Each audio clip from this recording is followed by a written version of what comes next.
안녕하세요. 오늘 이렇게 늦은 밤 시간까지 하나님의 말씀을 듣기 위해서 접속하신 모든 분들께 주님의 이름으로 환영하고 감사의 말씀드립니다. 이렇게 귀한 시간을 허락해 주시고 예수 그리스도의 복음을 나눌 수 있는 귀한 자리를 마련해준 주님께 감사를 드리고 모든 영광을 돌립니다. 이 시간 저희들이 함께 보고자 하는 성경 말씀은 갈라디아서 2장 16절 말씀입니다. 먼저 함께 말씀을 보시겠습니다. 사람이 의롭게 되는 것은 율법의 행위로 말미암음이 아니요 오직 예수 그리스도를 믿음으로 말미암는 줄 알므로 우리도 그리스도 예수를 믿나니 이는 우리가 율법의 행위로서가 아니고 그리스도를 믿음으로써 의롭다 함을 얻으려 함이라. 이 갈라디아서 2장 16절 말씀을 가지고 오늘 크게 세 가지 큰 주제의 말씀을 드리고자 합니다. 첫 번째는 사람이 의롭게 되는 것이 무엇인가에 대한 말씀이고요. 두 번째는 그 사람이 의롭게 되는 것이 왜 행위로서가 아니냐. 두 번째 주제이고 마지막 세 번째 주제는 사람이 의롭게 되는 것이 왜 그리스도를 믿음으로써 되는 것이냐. 이렇게 크게 세 가지 주제를 가지고 성경에서 어떻게 말씀하시는지를 먼저 살펴보겠습니다. 먼저 첫 번째 주제로 넘어가겠습니다. 사람이 의롭게 되는 것으로 이제 아까 갈라디아서 2장 16절 말씀이 시작이 되는데 이게 사실 성경 전체의 핵심 주제라고 볼 수 있겠습니다. 저는 믿는 가정에서 태어나지도 않았고 사실은 굉장히 철저한 무신론적인 사고관을 가지고 유년 시간을 보냈습니다. 그래서 이제 소위 말하는 모태신앙은 전혀 아닌 거죠. 그리고 기독교적인 사고관에 대해서 상당한 반감을 가지고 있었던 많은 사람들 중에 한 명이었는데 처음에 이 복음을 이제 성경 말씀을 접했을 때 이 부분이 사실은 가장 동의가 되지 않았습니다. 그러니까 사람이 왜 의롭지 않은가? 그러니까 사람이 의롭게 되는 방법에 대한 것이 성경에서 말씀하시는 복음의 핵심 주제인데 근데 이거를 이제 거꾸로 생각해 보면 사람이 본질적으로 의롭지 않기 때문에 사람이 의로워지는 방법에 대한 소개가 성경에 있는 거잖아요. 근데 이 부분이 저는 동의가 되지 않았던 것입니다. 사람이 왜 의롭지 않은가? 왜 사람이 의롭지 않아서 구원자가 필요하다고 하는가? 제가 그 당시에 초등학교였었는데 처음에 이 복음의 말씀을 들었을 때 제 마음 가운데 들었던 의문이 내가 그렇게 지옥에 갈 만한 죄인인가? 이 부분이 사실은 가장 큰 의문이었습니다. 아마 여기 들으시는 많은 분들도 내가 대체 무슨 잘못을 했길래 성경에서는 안 믿으면 지옥 간다 이런 말을 하고 안 믿으면 지옥 간다. 그래서 구원자가 필요하다. 왜냐면 내가 죄인이기 때문에. 이 부분이 저는 굉장한 반감을 가져게 됐던 포인트입니다. 나는 꽤 괜찮게 열심히 착하게 노력하면서 살았고 지옥에 갈 만큼 큰 죄를 짓지 않았는데 초등학생 때였으니까 악해봐야 얼마나 악하겠어요. 초등학생이 제일 큰 악은 제 동생이 있는데 동생과 싸운 거? 동생과 싸워서 지옥에 간다? 그럼 너무 나쁜 하나님이구나. 그러니까 복음을 들으면서도 이 지옥에 대한 말씀을 들을수록 저는 하나님에 대해서 굉장한 반감을 점점 더 가지게 됐습니다. 나는 그렇게 잘못한 게 없는데 왜 계속해서 구원자에 대한 얘기를 하시고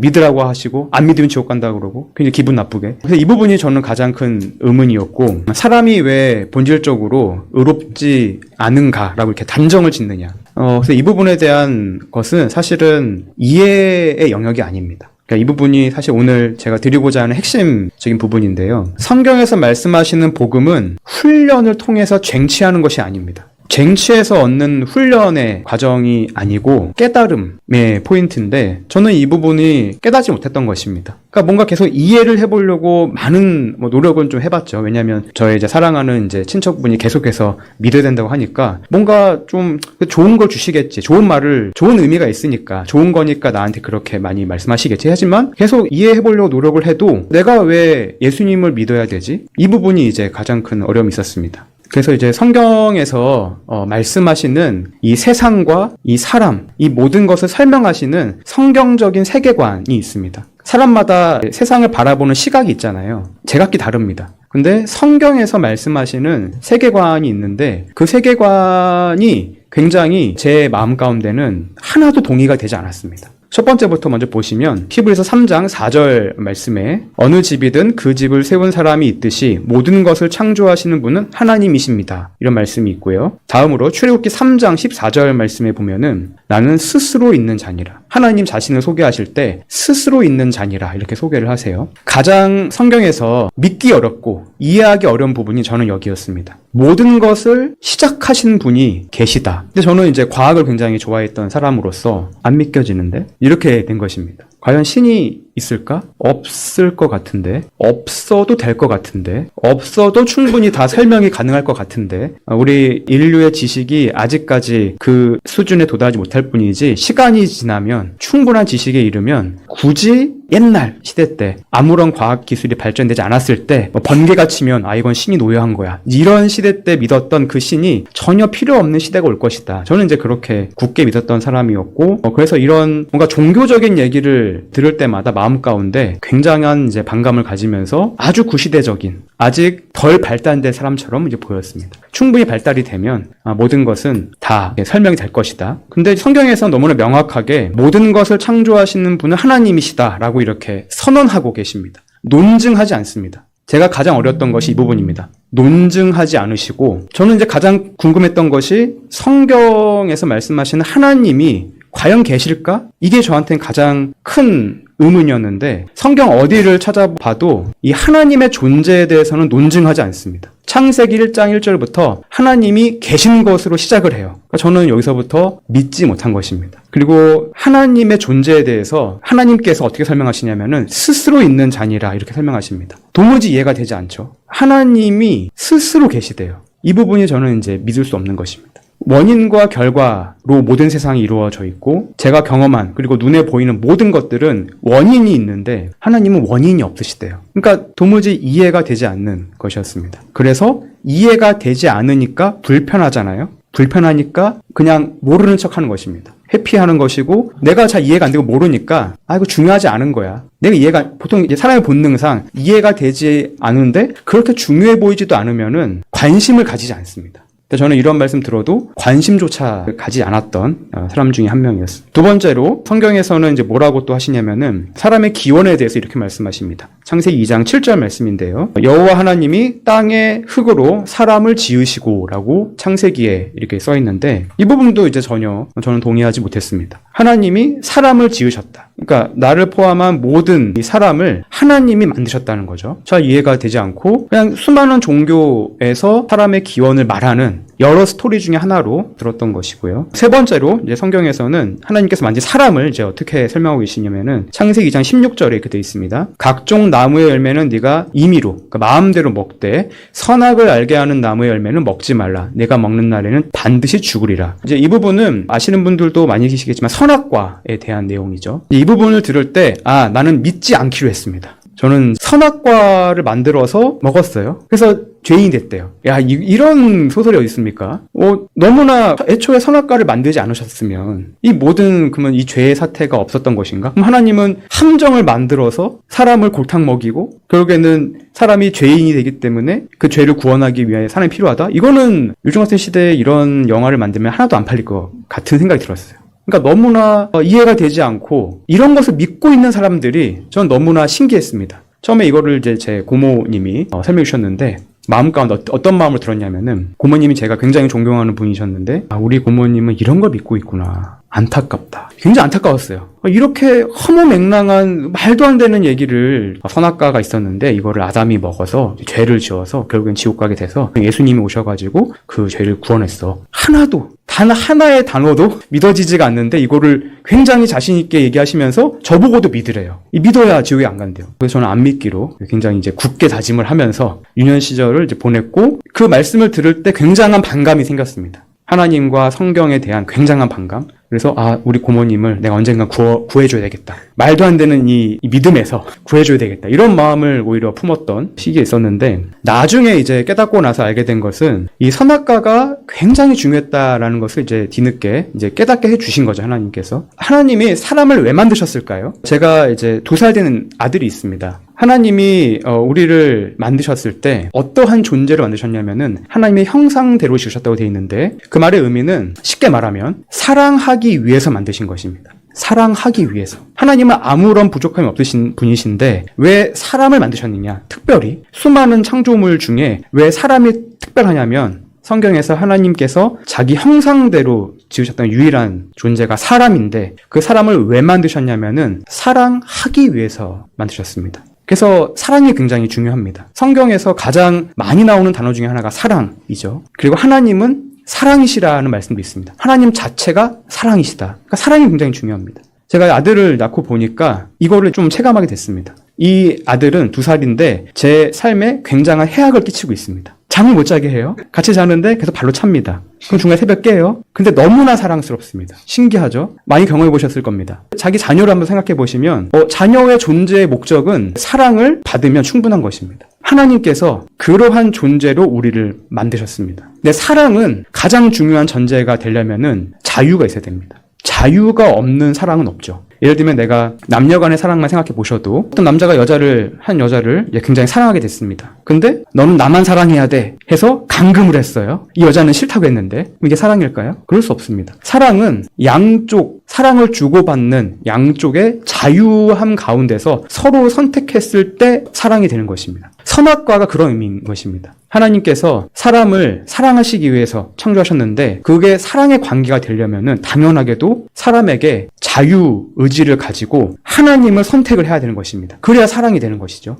선악과는 이것을 하지 말라는 것입니다. 하나님께서 자유 의지를 주시면서 아무 임의로 할 수 있다. 네가 나를 떠날 수도 있다. 근데 난 너를 사랑한다. 이렇게 이제 하시면서 자유를 주시면서 하나님을 선택하기를 바라셨지만 사실은 자유는 떠날 자유도 있는 것 아니겠습니까? 하나님을 선택할 자유도 있지만 하나님과 함께 살 자유도 있지만 당연하게도 하나님을 떠날 자유도 있는 것입니다. 저희 2살 아들도 당연히 제 말을 안 들을 때가 오겠죠. 지금도 잘 안 듣긴 하는데 자유가 있으니까 그런 것입니다. 제가 로봇으로 만들었으면 그럴 수가 없죠. 근데 자유롭게 만들었기 때문에 불순종의 씨앗이 있는 것입니다. 자유가 가진 필연적인 속성입니다. 하나님은 창세 전부터 이것을 다 알고 계셨다고 하셔서 에베소서 1장을 한번 보시면은 창세 전부터 예수 그리스도를 준비하셨다고 되어 있습니다. 그 의미가 뭐냐면은 하나님이 우리를 창조하실 때 자유를 가진 존재로 창조를 하셨기 때문에 반드시 이 하나님을 떠나는 이걸 성경에서는 죄라고 말합니다. 이 죄에 대한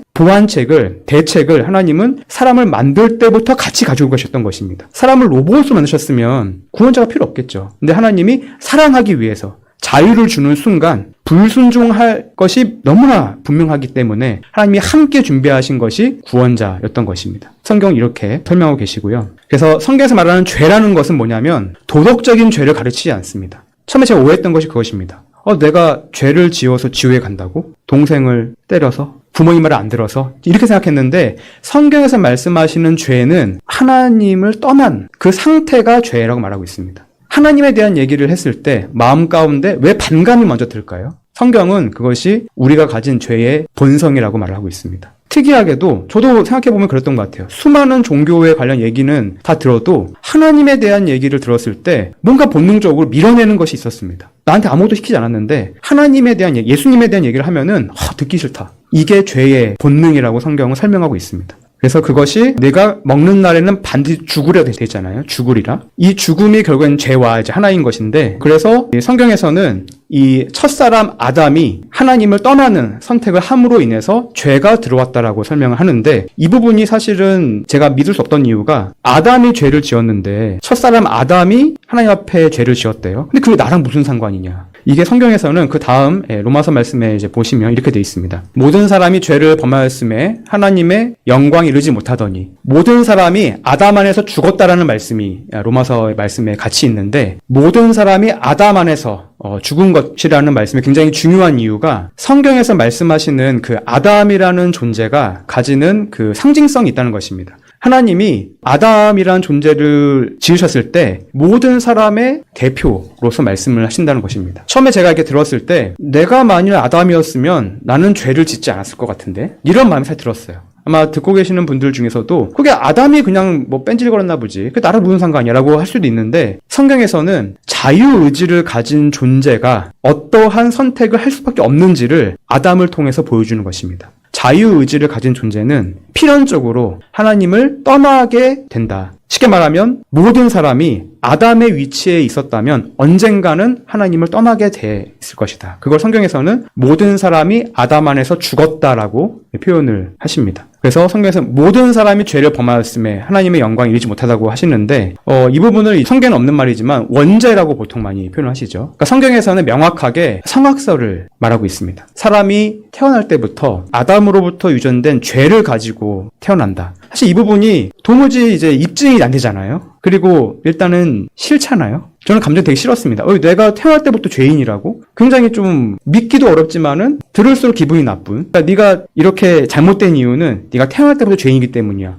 너무 억울하잖아요. 전 이게 굉장히 컸습니다. 나는 아무것도 잘못한 게 없는데 그냥 아담이 지은 죄 때문에 이 모든 이 인류가 아담 안에서 죽었다. 이 부분 나중에 깨닫게 되기까지는 되게 오랜 시간이 걸렸지만은, 그래서 앞 시간에 강조드리는 것은 하나님께서 사랑하는 존재로 만드셨을 때 함께 주신 그 자유에 대해서 한번 곰곰이 생각을 해보시면은, 내가 아담의 위치에 있었다면은 과연 나는 어떤 선택을 했을까? 나는 영원히 하나님과 함께하는 선택을 했을까? 아니면 언젠가 하나님을 떠나는 선택을 했을까? 이 부분을 곰곰이 생각을 해보시면 충분히 깨닫게 되실 거라 생각이 되고요. 그 다음에 성경에서는 이제 뭐라고 또 설명하시냐면은, 로마서 6장 2, 3절에 죄의 대가는 죽음이라고 말씀을 하십니다. 그리고 모든 사람이 죽잖아요. 그 죽는 이유를 성경에서는 명확하게 죄의 대가다라고 말씀하십니다. 저는 학교에서 과학을, 생물학을 연구하는데 요즘에 노화 연구를 많이 하잖아요. 사람이 늙어서 죽는다. 반은 맞고 반은 틀립니다. 사람이 왜 늙느냐? 알 수 없죠. 여러 가지 과학의 이론이 굉장히 많지만 성경에서는 뭐라고 하시냐면은 죄다라고 말씀하십니다. 그러니까 늙어서 죽는 이유가 죄 때문이라고 성경은 명확히 말씀하고 계시고, 그 이후에는 이제 그럼 죽음 이후에는 뭐가 있을까? 그게 사실은 거의 인류의 가장 큰 호기심 중에 하나잖아요. 죽음 이후에 뭐가 있을까? 그 호기심을 해결하기 위해서 수많은 종교가 생겼잖아요. 과학으로는 그 다음은 이제 입증이 되지 않기 때문에 과학의 영역은 아니고 종교의 영역인 것 같은데, 저는 과학을 좋아하는 입장으로서 이런 이제 죽음 이후에 대한 얘기를 했을 때 굉장히 불편함이 있었습니다. 왜냐하면 아무런 증거가 없잖아요. 죽고 나서 다시 살아오는 사람이 막 얘기를 해주거나 증거물을 가지고 오면은 믿을만 할 텐데, 당연히 아무도 죽고 나서 뭔가를 가지고 온 게 없으니까 다 그냥 소설이고 가설이고 입증이 되지 않는, 그러니까 불편하니까 대부분 어떻게 생각하냐면 믿고 있는 거죠. 죽음 이후에는 아무것도 없을 것이다. 벌써 한 10년 전 그 앙케이트 조사 중에, 우리나라에서 했던 조사 중에 제가 기억에 남는 게 하나 있는데, 우리나라 5,000명을 대상으로 무작위로 20살부터 80살까지 무작위로 5,000명을 대상으로 사후 세계에 대한 조사를 한 게 있었습니다. 그 인터넷에 다 있을 텐데, 가장 많은 응답자가 너무 놀랍게도 보통 이제 잘 모르겠음이라고 해야 될 것 같잖아요. 근데 너무 놀랍게도 1등이 뭐냐면 잘 모르겠음이 아니고 아무것도 없을 것이다입니다. 아무것도 없을 것이라는 증거가 있나요? 그럼 보장이 없잖아요, 사실은. 왜냐면 죽음 이유는 입증할 수 있는 방법이 없기 때문에 잘 모르겠음이라고 해야 될 게 너무나 분명한데, 너무나 많은 사람들이 아무것도 없을 것이다라고 응답을 했다고 합니다. 저는 이것이 잘 이해가 되지 않았어요. 그러니까 당연히 잘 모르겠음이라고 하고 뭔가 알아보거나 노력을 해볼 부분인데, 대부분의 사람들이 지금 당장 내일 약속이 있고 누구 만나야 되고 당장 다음 주에 시험이 있고 지금 살기고 바쁜데, 여기가 지금 지옥인데 무슨 죽고 나서 지옥이 있니 천국이 있니 관심 없고 이렇게 넘어간다는 것입니다. 근데 과연 죽고 나서 아무것도 없을까? 그런 보장이 없잖아요, 또. 그러니까 사실은 이 죽음 이유를 생각해보지도 않고 뭔가 찾아보지도 않는 사람들은 자기의 가장 중요한 영혼에 대해서 방치하고 있는 것입니다. 그래서 이 시간 여러분들에게 먼저 가장 크게 호소하고 싶은 것은 과연 그러한가? 성경에서는 명확하게 죽음 이후에 천국과 지옥이 있다라고 선언하고 있는데, 과연 이것이 사실일까를 관심을 가지고 찾아볼 필요가 있다는 것입니다. 그래서 내 마음 가운데 어느 쪽이든 확답을 가지고 살아가셔야 돼요. 앞으로의 삶을 충분히 고민하고 찾아보고 물어보고 대화해보고 공부해봤을 때 죽음 이후에 아무것도 없어 라고 확신을 가지고 사시던지, 아니면은 좀 알아보실 필요가 있는 것이죠. 왜냐하면 그게 내 문제거든요. 근데 사람들이 정말로 안타깝게도 영원히 사는 것처럼 살아요. 나는 안 죽는 것처럼. 장례식장을 가서 아무런 교훈을 받지 않고 오는 것입니다. 사실은 나도 머지않은 시간에 저렇게 될 것인데, 마치 나는 영원히 사는 존재인 것처럼 죽음에 대해서 불편하니까, 모르겠으니까, 당장 내 삶이 힘드니까, 바쁘니까, 그러니까 넘어가는 것입니다. 사실 근데 죽음이라는 것은 내 문제고 피할 수 없기 때문에 반드시 고민을 해야 되는 너무나 중요한 문제라는 것입니다. 히브리서 9장 27절에는 이렇게 되어 있습니다. 한 번 죽는 것은 사람에게 정해진 것이요 그 후에는 심판이 있으리니. 너무나 어마어마한 말씀입니다. 그 후에는 뭐가 있다고 하셨죠? 심판이 있다고 하셨습니다. 이게 이제 문제인 거죠. 그리고 심판은 성경에서 여러 가지로 표현하시는데 이렇게 되어 있습니다. 요한계시록 20장 14절에 보면 이렇게 되어 있습니다. 이것은 둘째 사망 곧 불못이라. 둘째 사망이 있고 첫째 사망은 이제 장례식장 가보시면 다 우리가 보는 그게 첫째 사망이고, 근데 문제는 그 죽음 이후에 심판이 있는데 이 심판은 이미 사형으로 내려져 있습니다. 심판이라는 것은 판결이잖아요. 모든 사람이 아담 안에서 죽었기 때문에, 죄를 가지고 태어나기 때문에 성경에서는 이미 사형이라고 판결이 돼 있습니다. 그래서 그것을 성경에서는 둘째 사망, 불못이다라고 말하고 있고, 누가복음 12장 5절에서는 또 이렇게 말씀하십니다. 죽인 후에 또한 지옥에 던져넣는 권세 있는 그 하나님을 두려워해라. 지옥이라는 표현을 이제 예수님께서 직접 쓰셨습니다. 그러니까 둘째 사망은 불못, 그러니까 불이 막 이렇게 많은 연못인데 지옥이라고 표현하고 계시고, 그 지옥은 어떤 곳이냐? 그 다음 마가복음에 보시면 만일 내 손이 너를 범죄하게 하거든 찍어버리라. 장애인으로 영생이 들어가는 것이 두 손을 가지고 지옥 곧 꺼지지 않는 불에 들어가는 것보다 나으니라. 지옥은 어떤 곳이냐면 꺼지지 않는 불이다. 이렇게 되어 있습니다. 그래서 이 아담 안에서 죽은 모든 사람이 이곳을 향해서 지금 가는 것입니다. 결국에는 이제 죄가 사실 가장 큰 문제인데, 사실 이 죄가 제 마음 가운데 이제 와닿지 않았던 이유가, 이 사람이 태어날 때부터 아담에 유전된 죄를 가지고 태어났다는 것이 굉장히 불편했는데, 이걸 막상 이제 경험적으로는 충분히 아는 것 같습니다. 아기들이 크는 걸 잘 보시면 배우지 않은 거짓말을 할 때가 어느 순간 등장합니다. 누구에게도 배우지 않았던 거짓말을 비롯한 여러 가지 악함들이 아주 어렸을 때부터, 학습이 되지 않았을 때부터 발현이 되는 것을 경험적으로 아실 텐데, 그것을 성경에서는 죄악 가운데서 우리가 출생했기 때문이다, 이렇게 설명하고 계시는 거죠. 성경에서는 사실은 이제 성경이 굉장히 두껍잖아요. 이제 이거를 이제 여러분들의 시간을 아껴드리기 위해서 제가 크게 7가지를 요약을 해드렸습니다. 창조주 하나님이 이 세상을 시작하셨고, 그리고 그 창조주 하나님이 사람을 만드셨는데, 그 사람을 사랑하기 위한 존재를 만드셨는데 자유를 그래서 주셨고, 그 자유가 가진 필연적인 결과로 하나님을 떠나게 되었고, 하나님을 떠난 것이 성경에서는 죄라고 말씀하시고, 그 죄의 대가는 죽음이다. 하나님을 성경에서는 생명의 근원이라고 말씀하십니다. 하나님을 떠난 그 자체가 죽음, 생명을 떠났기 때문에 죽음이라고 말씀하시고, 그 죽음은 육체의 죽음과 영혼의 죽음 둘 다를 말씀하시는데, 육체의 죽음은 우리가 많이 경험적으로 아는데, 성경에서 이제 핵심적으로 무섭게 다루시는 것이 영혼의 죽음입니다. 그것이 둘째 사망, 불못, 지옥, 꺼지지 않는 불이라고 말씀하십니다. 여기까지 성경에서 말씀하시는 이제 핵심적인 세계관인데 믿어지십니까? 저는 하나도 믿지 못했어요. 이 모든 내용을 단 한 구절도 믿지 못했습니다. 왜냐하면 증거가 없잖아요. 아마 이 비슷한 내용을 아마 들어보신 분들이 아마 계실 것입니다. 근데 들어도 도무지 믿겨지질 않잖아요. 근데 저를 비롯한 많은 분들이 믿지 못하다가 믿게 된 계기가 있습니다. 마태복음 11장 20절에 보면은 이제 핵심적인 터닝 포인트에 대해서 이렇게 말씀하십니다. 계시를 받는 자 외에는 아버지를 아는 자가 없느니라. 핵심적인 단어가 여기 나오죠. 계시를 받는 자. 계시. 하나님께서 보여주지 않으시면 우리 스스로는 하나님의 존재를 알 길이 없습니다. 그래서 종교와 복음은 명확하게 구별이 됩니다. 기독교 안에서도 내가 뭔가 열심히 노력을 해서, 교회를 열심히 다녀서, 교회의 봉사를 열심히 해서, 새벽기도를 열심히 해서, 11조를 꼬박꼬박 열심히 해서, 내 열심으로 이 천국을, 구원을, 영생을 쟁취하려고 하시는 분들이 있다면 죄송하지만 100% 지옥에 가실 것입니다. 너무나 안타깝게도 30년, 40년 교회에 정말 충성을 다하고, 어떤 종교적인 행위에 충성을 다하고, 정말 열심히 내 나름대로는 선하게 도덕적으로 하나님 보시기에 부끄럽지 않도록 열심히 살아도 지옥에 간다고 성경은 명확하게 말씀하고 있습니다. 충격적으로 내 노력으로 알아내고 얻어내는 것이 아니라는 것입니다. 성경에서는 명확하게 계시를 받는 자 외에는 하나님을 아는 자가 없다. 하나님께서 보여주셔야만 영적인 세계를 알 수 있는 것입니다. 이 영적인 세계이기 때문에 내가 아무리 여기서 노력을 하고 찾고 논증을 하고 고민을 한다고 해서 알아낼 수도 있는 영역이 아닙니다. 이 영적인 세계는 영적인 세계에 있는 분이 나를 찾아오셔서 보여주시는 수밖에 없습니다. 제가 보통 이런 비유를 들 때 가장 많이 드는 비유가 하나 있는데, 제가 그 생물학 연구하다 보니까 실험용 쥐를 많이 키웁니다. 실험용 쥐 한 300마리 정도 있는데, 그 실험용 쥐를 제가 주사를 놓으려고 이렇게 목덜미를 확 잡아서 이렇게 배를 열 때가 있어요. 그러면 이 쥐랑 제 눈이 마주칠 때가 있거든요. 그럼 이 쥐가 저를 알까요? 모르겠죠, 당연히. 근데 제가 얘를 키우고 이렇게 뭐 밥도 주고 뭐 사료도 바꿔주고 이러는데 얘는 그게 다 자동으로 되는 줄 알 거 아니에요? 그리고 저에 대한 인지가 없겠죠? 이 쥐가 사람이라는 존재를 알 수 있으려면은 사람이 쥐가 되면 됩니다. 그래서 쥐의 언어로 알려주는 거죠. 이 밖에 사람이란 존재가 있는데 이런 식으로.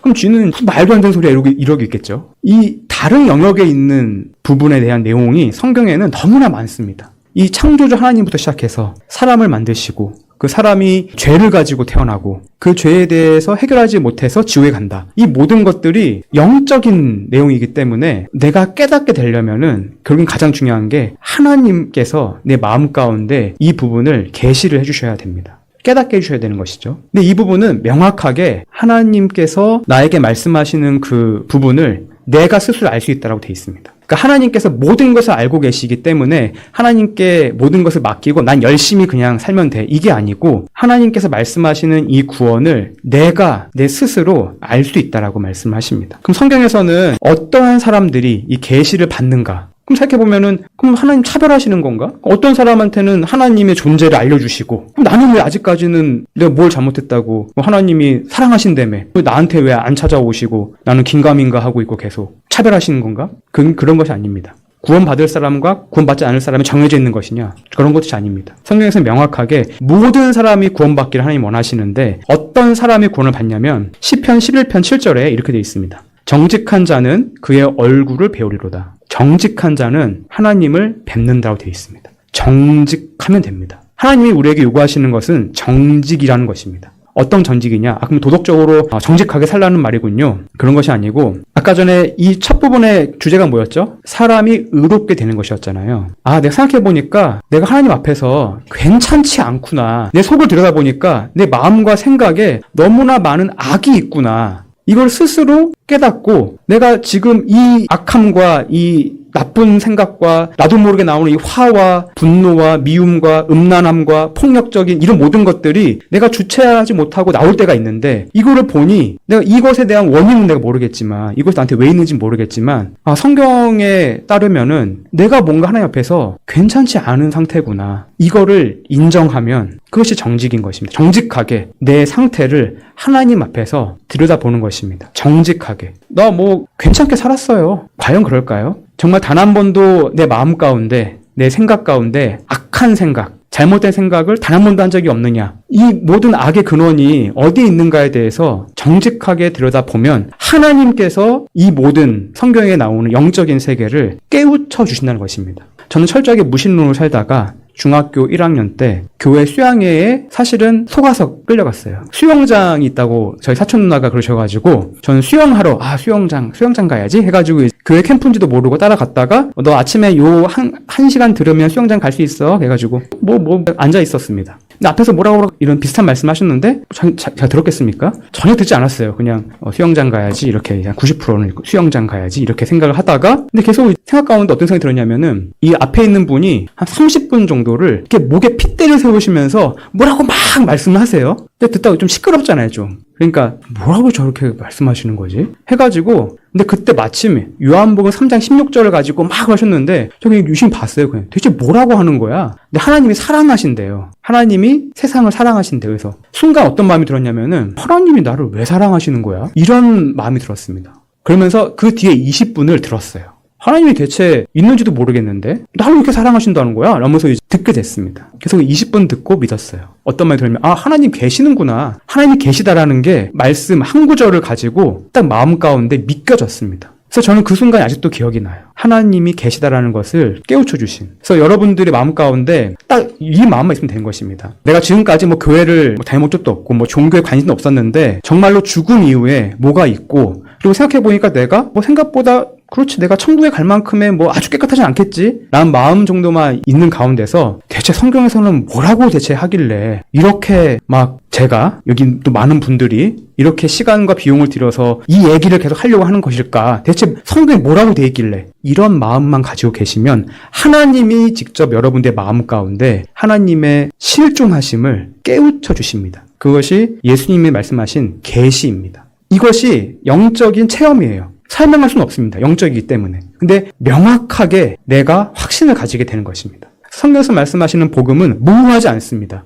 죽어봐야 알죠. 내가 열심히 살다가 죽어봐야 하나님이 천국에 보내주시면 감사하고 아니면 너무 안타깝지만 이런 복음이 아닙니다. 명확하게 하나님이 우리에게 계시를 통해서 하나님의 존재와 이 구원의 길을 명확하게 깨우쳐 주시는 것입니다. 그 다음으로 말씀해 보시면은 하나님께서 말씀하신 의롭게 된다는 것에 대해서 이제 이렇게 말씀하십니다.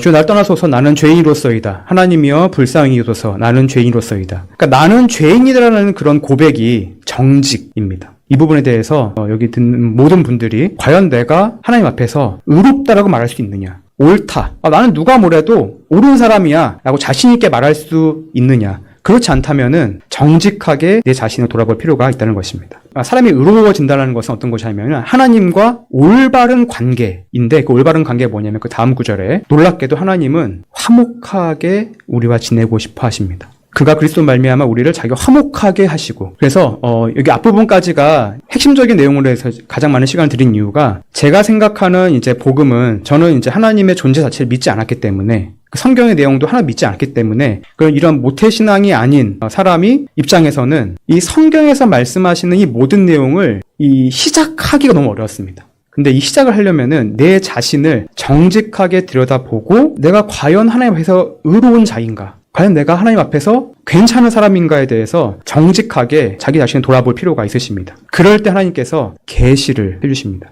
차별 없이 모든 사람에게 하나님께서는 자기 자신을 우리를 너무나 사랑하시기 때문에 우리를 사랑하신 여러분들을 각자를 사랑하신 하나님이 하나님 자신을 계시해주고 싶어 하신다는 것입니다. 그 다음 주제에 대해서 아주 간략하게 좀 요약 정리해 보겠습니다. 그 다음에 두 번째 주제가 이제 죄의 종에 대한 말씀인데요. 왜 행위로서가 되지 않느냐? 수많은 이 세상에 종교가 있는데 수많은 종교, 사실은 개신교도 굉장히 복음에 대한 오해가 있기 때문에 같이 포함을 한다면 모든 종교는 종교적 행위를 통해서 얻는 보상을 얘기합니다. 그 보상이 천국일 수도 있고 그 다음에 좀 좋게 윤회하는 걸 수도 있고 해탈일 수도 있고 수많은 보상이 있죠. 근데 성경에서는 명확하게 우리의 출생부터 우리는 죄의 종이라고 말씀을 하십니다. 죄 가운데서 잉태되었고 내가 어찌할 수 없이 이런 악한 마음과 생각을 품는 이유가 내 노력 여부와 상관없이 아담에 유전된 아담 안에서 모든 죽었기 때문이라고 성경은 말하고 있습니다. 그래서 성경에서는 이것을 죄의 종이라고 말씀하십니다. 그 다음 이제 관련된 말씀을 좀 이어서 보시겠습니다. 마태복음 5장 28절에 보면 이렇게 되어 있습니다. 음욕을 품고 여자를 보는 자마다 마음에 이미 간음하였느니라. 성경에서는 마음을 굉장히 강조하십니다. 너희가 죄의 종이 되었을 때에는 이렇게 표현하십니다. 그러니까 성경에서 보시는 것은 마음과 생각인데 마음에 예를 들어서 누구를 미워했다. 그럼 이미 성경에서는 살인했다라고 말씀을 하고 계시고 내 마음과 생각을 들어봤을 때 이게 통제가 되지 않잖아요. 이미 그런 생각이 올라오잖아요. 나와 상의 없이 올라오잖아요. 내 선택에 상관없이. 이것이 성경에서는 죄의 종이기 때문에 그렇다. 내 주인이 죄이기 때문에 내가 어쩔 수 없이 그런 죄악된 마음과 생각을 가지게 되는 것이다. 이걸 이제 죄의 종이라고 말씀하십니다. 그 다음 구절을 이어서 보시면 똑같은 말씀이죠. 디도서 3장 3절에서도 어리석고 순종하지 아니하고 미혹을 당하고 온갖 정욕과 향락에 종노릇하고 같은 말씀이죠. 근데 문제는 뭐냐면 지금까지 살아오면서 내가 죄가 없는 상태를 한 번도 스스로 경험해 본 적이 없습니다. 성경에 따르면 나는 죄악 가운데서 잉태했기 때문에 모든 아담의 후손들은 죄악 중에서 출생했기 때문에 단 한 번도 죄가 없는 상태를 경험해 본 적이 없기 때문에 이게 죄인지 아닌지도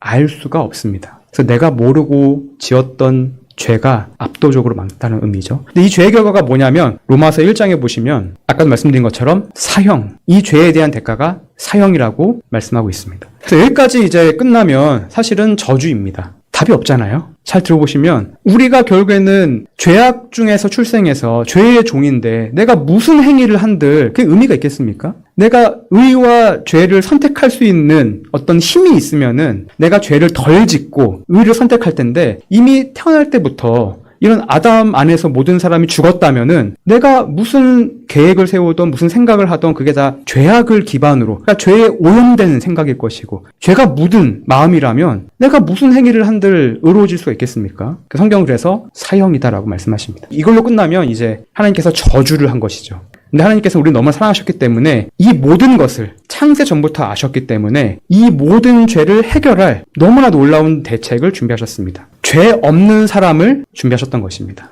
말씀 위주로 보겠습니다. 마태복음 26장 66절에 우리가 사형에 해당하였는데 어떤 존재가 우리를 대신해서 사형을 받았습니다. 이분이 이제 예수 그리스도라고 하는데, 이 예수 그리스도를 가리켜서 세상 죄를 지고 가는 하나님의 어린 양이다, 이렇게 말씀하시고, 그 다음 구절에 그가 우리를 대신하여라는 말씀이 굉장히 중요합니다. 잘 기억해 주세요. 대신하여. 이 예수 그리스도라는 분이 대신하여 예수님 자신을 주셨대요. 그래서 우리의 죄를 속죄하셨다고 합니다. 똑같은 말씀이 여러 번 반복됩니다. 제가 여러 번 보여드리는 이유는 성경에서 너무나 명확하게 말씀하고 있는 분이기 때문에, 그리스도께서 의인으로서 불의한 자, 의롭지 않은 자들을 대신하셨다. 예수님 자신도 인자, 예수님 자신이 온 것은 자기 목숨을, 예수님 목숨을 많은 사람의 대속물로, 대신 속죄하는 제물로 주기 위함이다라고 말씀하십니다. 근데 이 놀라운 것은, 이게 포인트인데, 예수 그리스도가, 이 분이 누군지는 모르겠지만 어떤 존재가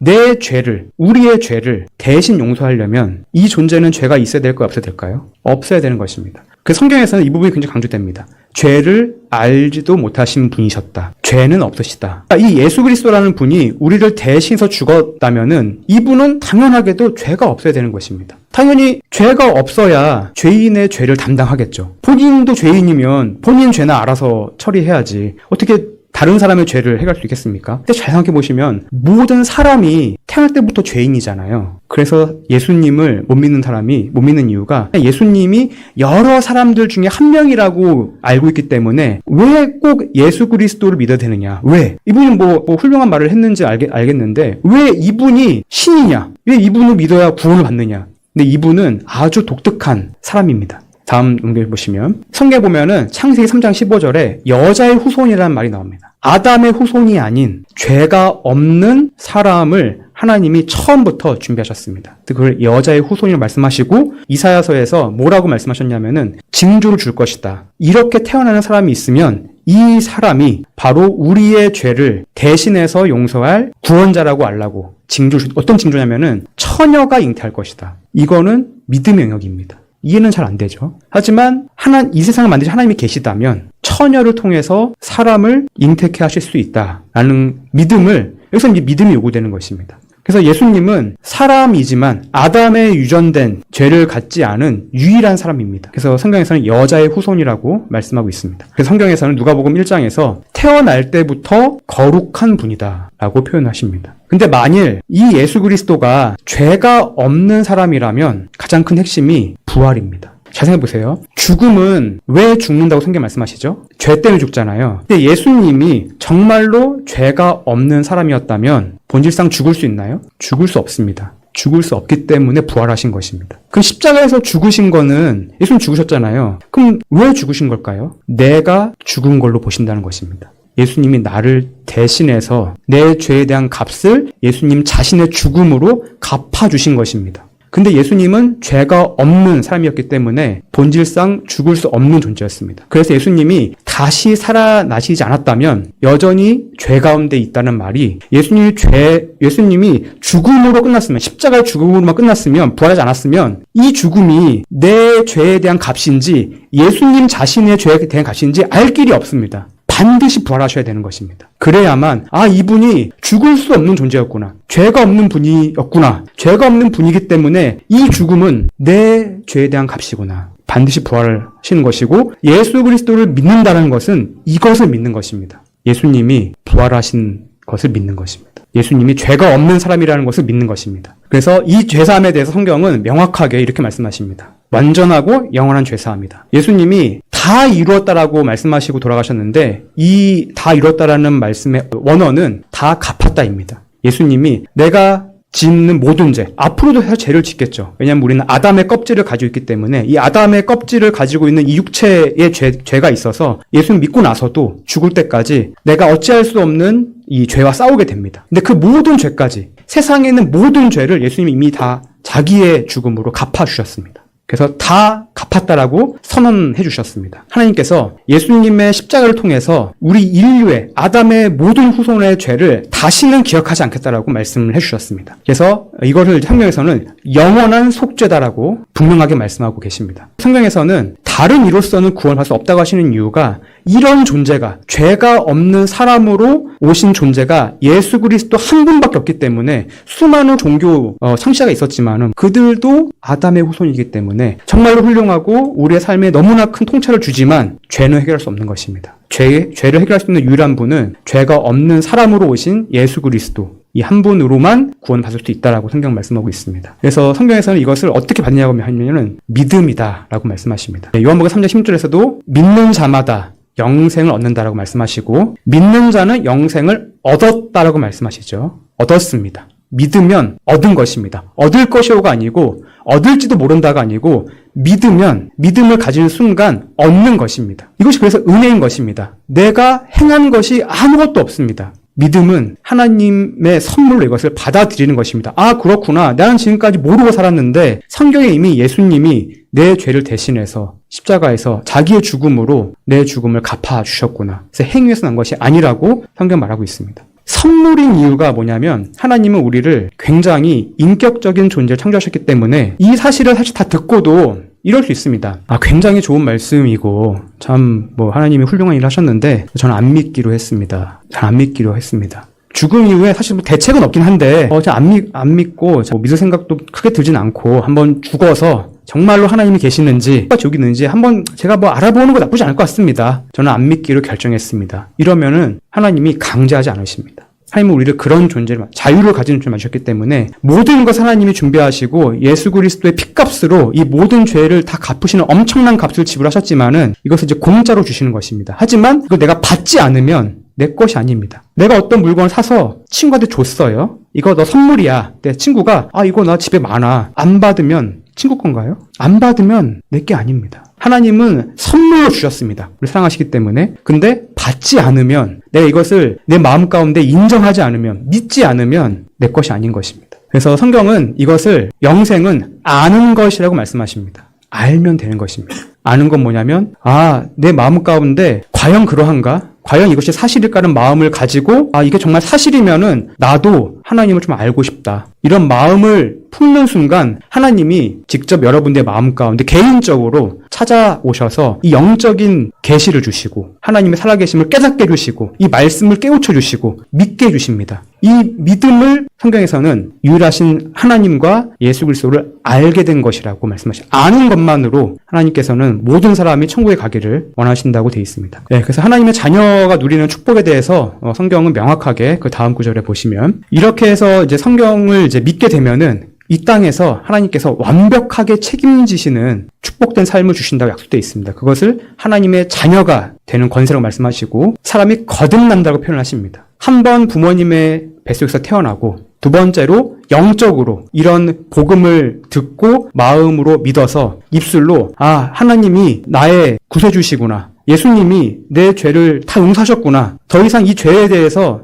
내가 할 게 없구나. 이렇게 고백을 하면 성경에서는 거듭난다라고 말씀하십니다. 하나님의 자녀로 다시 태어나는 것입니다. 그 다음에는 그럼에도 불구하고 이것이 이제 가장 마지막으로 드릴 말씀인데 이 논리에 따르면 그럼 저는 왜 교회를 열심히 다니는 걸까요? 여기에 대한 의문이 있으셔야 됩니다. 성경에서 말씀하신 복음에 따르면 이미 저는 영생을 받았잖아요. 영생을 가졌습니다. 영생을 얻었습니다. 천국에 갈 거는 확신이 있어요. 근데 저는 왜 이렇게 이 시간, 이 늦은 시간 여기까지 와서 복음을 전하고 핏대를 세면서 복음을 전하고 믿으셔야 된다고 얘기를 할까요? 마음 가운데 제가 이걸 안 한다고 지옥에 갈까요? 그런 게 아닙니다. 이것이 영적으로 정말 명확하게 거듭난 성도는 이 주체할 수 없는 감사가 있습니다. 이 기쁨이 있습니다. 이 기쁨이 우리를 이 땅에서 살게 하는 원동력인 것입니다. 교회는 이 기쁨과 감사가 있는 분들이 모이는 곳입니다. 천국에 가려고 교회를 가는 것이 아니고 천국을 가려고 훈련을 받는 것이 아니고 천국을 갈 확신이 있는 분들이 마음 가운데 이 영광스러운 말할 수 없는 즐거움을 가지고 감사하기 위해서 모이는 곳이 교회인 것입니다. 그들 자신을 위해서 살지 않고 예수 그리스도를 위해서 사는 삶으로 바뀐 것이고 성경에서 하나님께서 우리 영적 아버지가 되셔서 자녀인 우리들의 삶을 완벽하게 돌보시겠다고 말씀하십니다. 정말로 좋은, 너무나도 좋은 삶이 시작되는 것입니다. 이 기독교 교인이 돼서 일주일마다 교회 가는 게 피곤하지 않니? 그런 복음이 아닌 것입니다. 그렇게 약한 하나님이 아니십니다. 우리의 삶을 완벽하게 정말로 하나님을 모르는 사람보다 수천 배, 수만 배의 기쁨을 가진, 비교할 수 없는 평안과 기쁨을 가진 가운데서 하나님의 자녀로서 정말로 축복된 삶을 이 땅에서 살게 될 것이라고 성경이 명확하게 말씀하고 계십니다. 여기까지 정말로 주님께서 듣는 모든 분들의 마음 가운데 찾아가 주시고 하나님의 살아계심에 대해서, 예수 그리스도의 주되심에 대해서 명확히 깨우쳐 주시고 확신을 주시기를 기도하겠습니다.